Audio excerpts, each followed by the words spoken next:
صحيت النهارده وحاسس انك تعبان. ممكن يكون السبب عادات صباحك. النهارده في سكن هنكشف لك اكتر 5 عادات بتخرب يومك من غير ما تحس. اول عاده، وانك تدوس على غفوة المنبه بتاعت ال10 دقايق.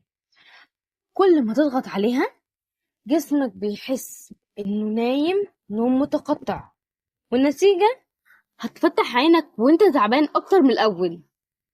تاني عادة، تفتح الموبايل في اول دقيقة. الرسائل والبروفايلات بتبعت لدماغك إشارة استعد للتوتر. حتى لو بتشوفها ميزة، عقلك بيستنزف من غير سبب. تالت عادة، إنك تفطر سكريات بس زي شاي وكيك.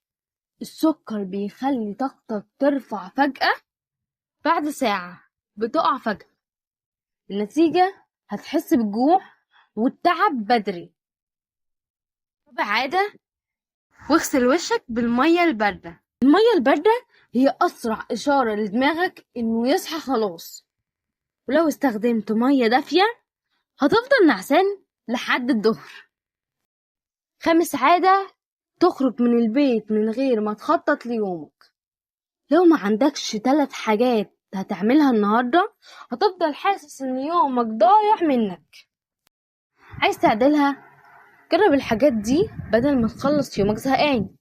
بدل الغفوة، قوم من أول مرة واغسل وشك على طول. بدل الموبايل، اشرب مية واكتب 3 أهداف ليومك ورقة صغيرة. والسكريات خليها بعد الفطار الأساسي، جبنة وبيض وخضار. جرب التغييرات دي لمدة أسبوع وهتحس بفرق كبير مش هتصدق. في الكومنتات هبدأ أعدل العادة رقم كذا، وهنشجعك لما تيجي تقول لنا التطور بتاعك. ما تنساش تشترك في القناة، والفيديو الجاي هنكلمك فيه عن كيفية تحول يومك من قرفان لمبسوط في 10 دقايق.